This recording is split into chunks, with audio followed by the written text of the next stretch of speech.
Hello, I'm Jim Roberts. I'm host of Senior Living in Alexandria. This is a monthly series that is put on by Senior Services of Alexandria, and it's here for your information, for the seniors among us, for families and friends. We try to provide interesting topics. We have a particularly interesting topic for you for this session. I'm here with Hanna Felleke of Inova Alexandria Hospital, and she's going to tell us about 5 senses and aging. I'm really intrigued with this topic. But first, we're going to go to Mary Lee Anderson, who is my co-host. She's the Executive Director of Senior Services in Alexandria. Mary Lee, fill us in a little bit on some of the things that are upcoming in March for Senior Services, and then we'll get into our interview with Hanna. Great. Thank you, Jim. It's nice to see you, and welcome to Hanna. Thank you. March is an exciting month for Senior Services. We have a monthly speaker series event on Wednesday the 12th, and that will be at Chinkapin Rec Center on King Street in Alexandria, right next to T.C. Williams High School. Okay.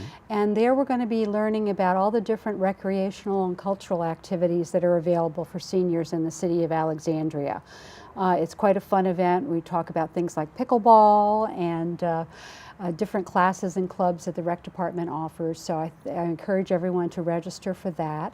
And then at the end of the month, we are going to have our annual gala on March the 29th, which is a Saturday, and that's held at Alexandria's Hilton at the Mark Center. And it's just a very fun evening. It's honoring families that have given back, not only in the older members of the family, but also the younger members. So we call it a generation to generation gala. And this year we're going to be honoring 2 families, Patty and Kate Moran, and also Lonnie Rich, his wife Marcia Call, and his daughter Sarah Rich. They're both very active families in the Alexandria city and have just done an awful lot for the community, so we're very pleased to be able to honor them. So we hope that people will buy tickets. They can do that by calling our office, and will come out and help us honor the Morans and the Riches and celebrate giving back to Alexandria. That sounds like an exciting and great event. So it should be. People should pay attention to that and come to it. But let's get to our guest. Hanna, tell us a little bit about yourself. What's your job? How long have you been doing it? And what do you do at Inova Alexandria Hospital, please? Sure. Thanks so much for inviting me. I'm happy to be here. I joined Inova about a year ago as the Community Affairs Executive for the Alexandria Hospital. And in that role, I represent the hospital as well as our CEO, Christine Candio, in all facets of the community. Okay. So we do programming with local schools. I also have a seat at the table in different committees in the city. For example, the Commission on Aging in Alexandria, the Commission on HIV/AIDS, as well as the Partnership for Healthier Alexandria, and then also the Northern Virginia Community College Business Roundtable, just to name a few organizations that I'm a part of. Mm-hmm. Well, and Mary Lee, we were both curious about the topic for today. You were going to tell us about the 5 senses and aging. You were going to ask. Well, that's my fault. I come up with the titles for our speaker series event, and I always like to do something intriguing, and obviously the title has intrigued you, so I guess it worked. Yeah. The idea is that as we get older, those of us who are getting older, you start noticing that things change. Maybe your hearing isn't as great as it used to be, your eyesight certainly changes, maybe you can see better far away and not so well close up. And your sense of taste changes. Lots of different things happen to you as you get older. And sometimes you're expecting it, and other times you're not. And so we thought we would kind of use that as a focus for having people talk about those changes and what you can expect and what's normal and what's out there to help you adapt to those changes as we do get older. So and we're co-sponsoring that event with Inova Alexandria Hospital, and I know Hanna has lined up some great speakers, physicians and nutritionists to talk about those issues. Why don't you tell us some detail about this? Sounds like a very useful and exciting program. Sure. Yeah. Well, the hospital. What do we have to look forward to? It's going to be a great event, as Marianne mentioned. The hospital is actively engaged in this topic. We actually have a lot of different services that we have to offer the elderly population in the Alexandria Hospital. In a recent study that was done, we found that the city of Alexandria actually has the most rapidly aging community of all in the DC metro area. Oh. And based on that study, we've actually done a lot of updates to the hospital to accommodate that. So just as an example, our vision for our most recent expansion was to expand and enhance critical healthcare services that are most demanded by our aging community, as I just mentioned. This included expansion of our emergency department, our surgery department, cardiovascular and interventional radiology department, laboratory, and our TWIG surgery unit. We also have a stroke and heart attack care service that is open 24 hours a day, 7 days a week, 365 days a year. No matter how serious your emergency, we offer the state-of-the-art care in the fastest time possible. Our stroke center features a dedicated stroke team and expert cardiologists who know that seconds count when it comes to treating a heart attack. At our cancer center, patients have access to the full spectrum of care, including surgery, radiation therapy, and chemotherapy, as well as emotional support services essential for cancer care. The hospital offers a number of different yoga classes for cancer patients, and if you want information about these classes, you can dial 703-504-3398. With experts in the fields of breast and prostate cancer, patients seek out our physicians and technology for their care. We were the first hospital in the Washington, D.C. metro area to introduce NanoKnife, which is a minimally invasive option for cancer treatment. And we also recently expanded our neurosurgery program to include full-service operating room equipment, installation of new EEG machines with video capabilities for epilepsy monitoring, and a full-time call coverage center. Well, I'm surprised to hear you say that Alexandria has the highest proportion of elderly in the metropolitan area. That's a new revelation to me, and it sounds like you are trying hard to design programs to do that. What in your work in terms, so the hospital's prepared in terms of services that the elderly might need. What is the hospital doing in terms of outreach to the community, the other aspects to your job? Yeah. It sounds, how do we learn about this, and how do we learn more about the community programs of the hospital? So definitely our website is a great resource. It's www.inova.org/IAH, or you can dial 703-504-3000. And actually, we do have a program coming up on March 31st at 7 p.m. at the Beatley Library. It's part of our Ask the Experts series, where we feature physicians that talk about shoulder, hip, and knee joint pain relief, as well as arthritis. And on March 31st, Dr. Nigel Azer will talk about advances in knee replacements. That should be interesting. Okay. And all those programs can be found on our website. Don't you personally sit on a lot of committees, or aren't you active in, you're kind of the face of the hospital with regard to other organizations? Is that true, and how does that work? Yes, correct. As I mentioned earlier, I sit on a number of different committees in the city, Partnership for Healthy Alexandria, Commission on Aging, and my main role in that is to represent the hospital and also to represent our CEO, Christine Candio, and just to be the eyes and ears of the hospital, see what areas the hospital can be effective in the community, hear what folks are saying about the hospital, and just kind of be that resource for the hospital in those different committees. I think you've got a special relationship with Senior Services, the two of you. Want to Yep. tell us a little bit about some of the aspects of that you've done, how the hospital has worked with Senior Services? Sure. Well, I'm happy to talk about that. It's a very good partnership, I think. Each year, we've done the speaker series, as you know, Jim, for 3 years now, and each of those years, we've had an event that we've co-sponsored with Inova Alexandria Hospital. And it's been a great way to get information out to the community, and also to sample some of the delicious food that's prepared by Chef Hans of Alexandria Hospital. He has been a featured presenter on a number of our We've seen senior him on living. this show. That's yes. right. Yes. He's welcome anytime. He's a star in his own right. And also, they've been very supportive of some other programs that we've worked that were not at the hospital. For example, the Health and Wellness Fair that's sponsored by the Successful Aging Committee every spring.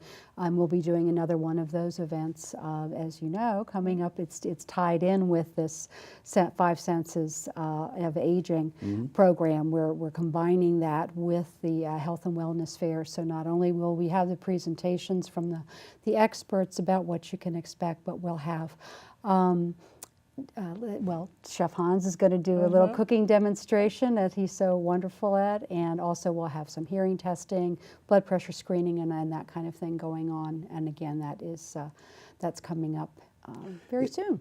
In organizing those shows, then Hanna is the go-to person that helps you organize yeah, we have quick still email or still the face of the hospital. quick email or a phone call to Hanna, and we're able to pull a lot of things together pretty quickly. So we really appreciate that kind of support. I think Senior Services was the first group that I met with when I first Oh, started really? Okay. at the hospital. Okay. So it's a wonderful resource, and we're happy I to. think that's, by personal experience, that's a remarkable hospital in terms of its, of course, it's highly professional. It has all the necessary fields of medicine. But what I've found remarkable, I've had a couple of encounters with your CEO, and I've always found them to be extraordinarily interested in what's going on in the community. So Absolutely. I hadn't met you before, but as a statement about that hospital, it's a remarkable community resource, and they take quite seriously, their role and responsibility. And I think what's good about the 5 senses is I think you're getting ahead of the curve a little bit in terms of services and assistance for the seniors. Yeah. Organizing around the 5 senses, I hadn't thought about that until you came on this program and could be able to speak to that. So Absolutely. We're a community hospital. The community is very important to us, and everything that we do is to service our community at large. So we really try and reach out to the community in all these different programs that we do. I've watched the physical expansion of your hospital over the years, and Yep. it seems like every time there's a need, you add a wing, which is a really great thing for this community. So, well, Mary Lee, maybe we look forward to the speaker series. Do you want to wrap up and tell us a little bit about that? And Sure. Well, as I was talking a little bit about it before, the event's going to be held on April the 23rd. So the 5 senses of aging and the Health and Wellness Fair will be held at the Lee Center over on Jefferson Street in Old Town Alexandria from 9:30 until noon. And we'll have panelists speaking, and then have, as I said, some testing available and good food to try at the same time. So we hope that we get a lot of people coming out for that. It's always a very popular event, and one that we're glad that we can do with Inova Alexandria Hospital this year. will you be a speaker at that, or a facilitator, or both? I'll be more of a facilitator and helping organize the event on the back, and we want to get our physicians out there to speak on the topics since they're the experts. Are you going to organize booze for each sense? Or are you going to organize that way? Or? Are you hinting at what my favorite sense is?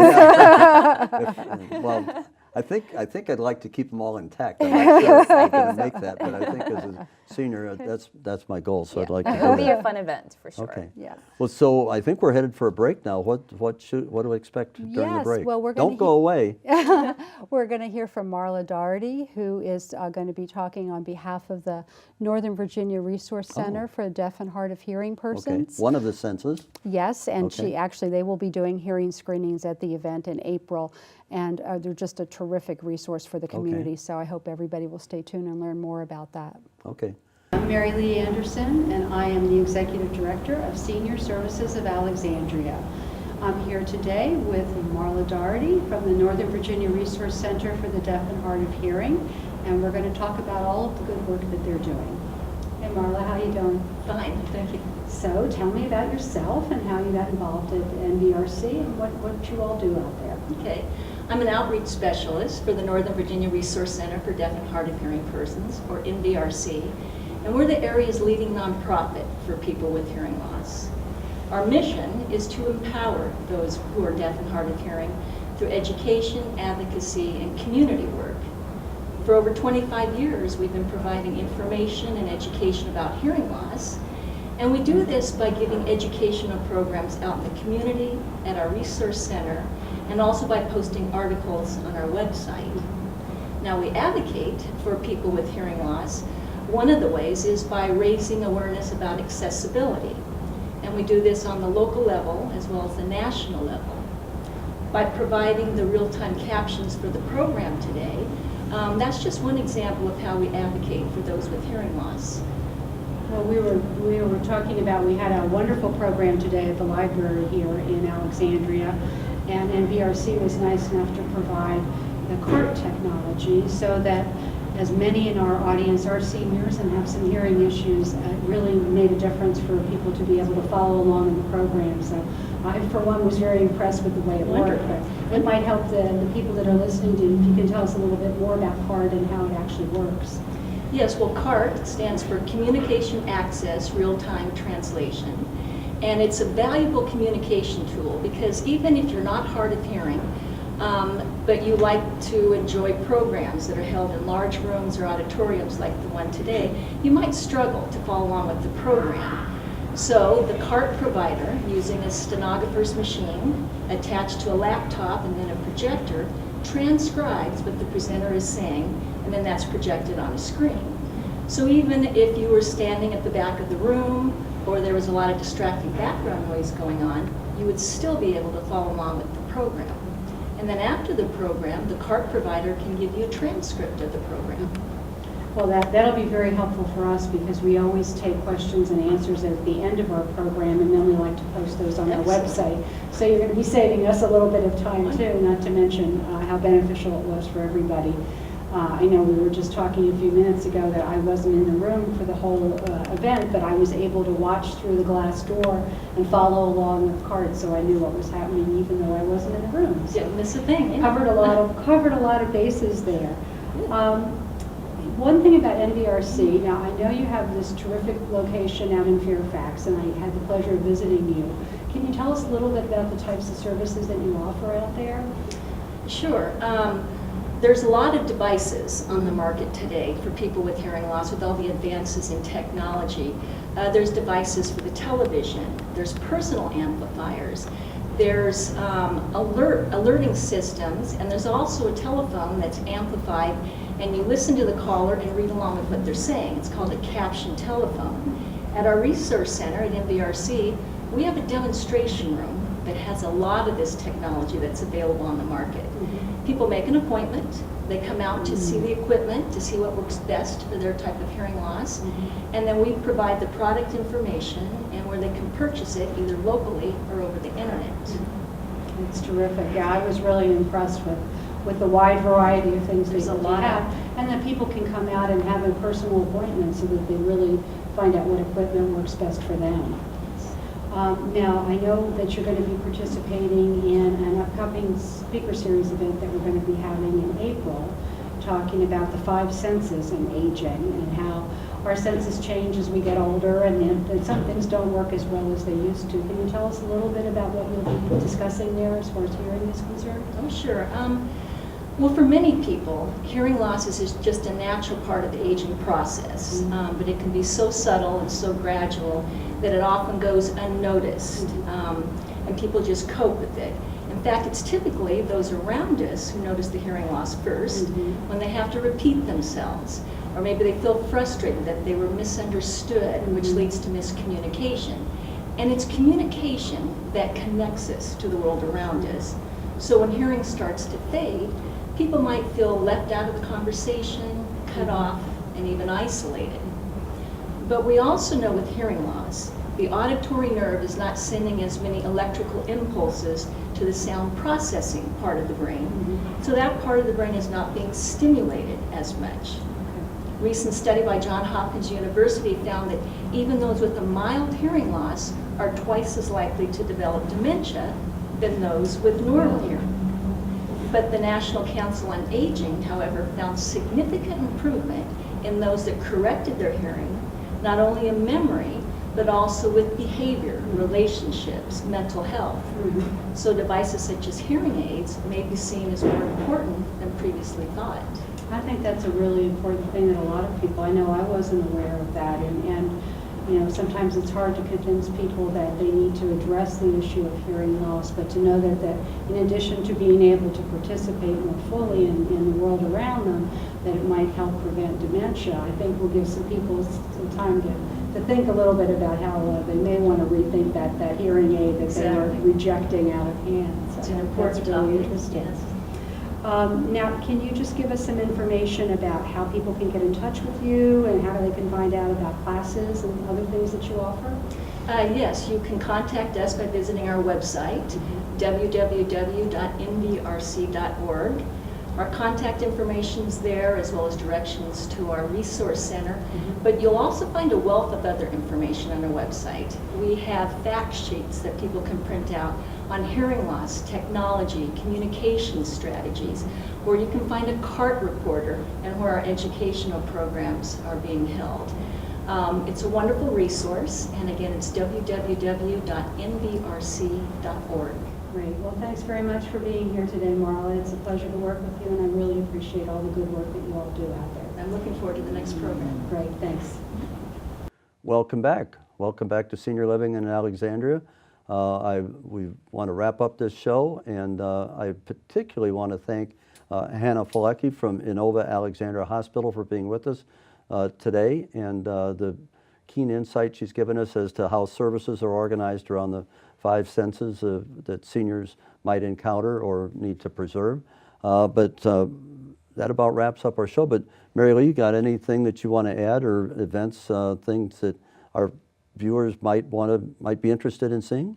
Well, I think we're going to go now to highlights from the February Speaker Series event that we co-hosted with At Home in Alexandria, focused on housing options for seniors. It was very well attended, lots of great information, so you can get some pointers about options for staying in your house or moving if that's what you want to do. And then if you want to find out more about senior services and all of the various things that we do in Alexandria, you can go to our website, which is www.seniorservicesalex.org. Great. Well, this is a great session. Thank you very much both. And that's it for today, but we look forward to, be sure and tune in next month. We'll see you then. Thank you.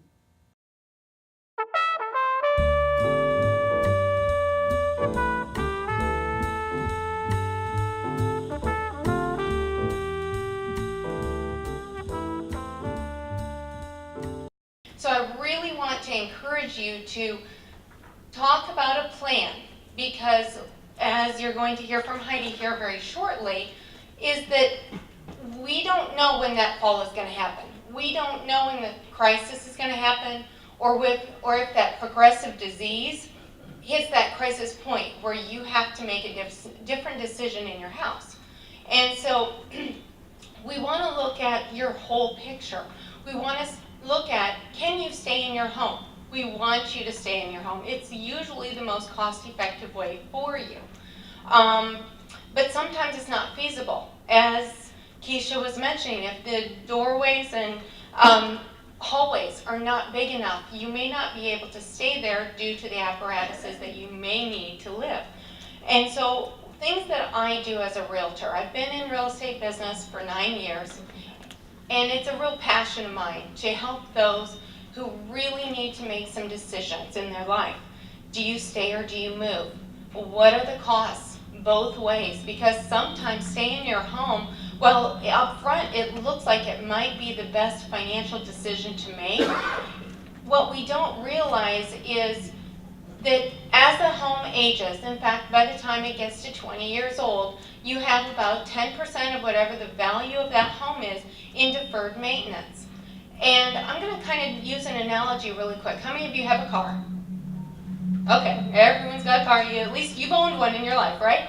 And you took care of it. You did the regular maintenance, oil changes, etc. And now you've got a car that is definitely getting up in years or in miles. And you have to look at, does it need new tires? Is it going to need transmission work? Is the engine needing some major repairs? We look at that and say, gosh, it's exceeded its life value. We're going to trade it in. Does that make sense? Now you want to look at your house kind of the same way. I think the hardest thing is, because we've lived there for so long, we've put a lot of love, sweat, and tears into that home. We don't stop to think about those deferred maintenance costs. And if you're now in a situation where your finances are more fixed, are you going to be able to take care care of that HVAC system when it's no longer working? Are you going to be able to replace the roof, the windows, things like that that really make a difference? So what I'm here to do is I'm happy to come to your home. I will give you a personal assessment looking at what your needs are, and if you need to be more on a single level living, that's when all of these lovely ladies and their options come. I'm also able to assist with that process, but I want to make sure we get the experts that are there to help you throughout the entire process. What we can do as far as the remodeling, I'm here to be able to give you those recommendations. You do have a plan, and maybe that plan is to stay at home. Do you have it in writing? Have you looked at home health care companies? Have you talked to your family about it? All of that? Okay, next slide. But if you don't have a plan, ask yourself this question. Are you comfortable with the worst case scenario? Are you comfortable that no plan, and no plan is a plan, by the way. Let's see what happens. And your children, your family members, maybe even your attorney, they don't know what you want. They don't know what's important to you unless you tell them. Document. Have a family meeting. Because if you don't, decisions may be made in an emotional crisis. And are those the best times to make decisions? No. Sometimes it's not the best. And then often somebody else will be making that decision for you. Now, I don't know about you, but I don't want my children making those decisions for me. Okay? Remember how you used to go and talk to them about having a plan after they graduated from college and how frustrating it was? Okay, be independent like you want to be. Have that plan, put it in writing, research, come to these speaker series, learn what you can, interview companies. Do you know how much home health care costs? And if you add that to the cost of operating your home, the taxes, the utilities, the repairs, all of that, do a comparison that way. Where are you really saving money? And for everybody, it's going to be a little different. Next slide. So what are the only 3 options in your housing when you need care? First of all, let me ask this question. What's the percentage of us that will need care later in life? Does anybody know that statistic? Yell it out. 100. 80.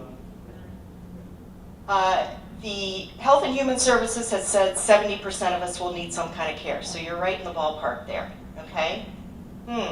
There's a 70% chance that you might need some care someday. Wouldn't you think a plan might be helpful? So, 3 plans. First one, live in your own home. 90% of us want to live in our own home, yes? That's plan A. Live with family. Uh-oh. We're talking about the daughter that I don't want to live with right now. Or, here's another idea, have them live with you. Okay, there's all sorts of dynamics and groans and moans going on when you're thinking about this. I get that. But maybe a grandchild needs some help and they can help you out a little bit. You can live together maybe with the grandchild better.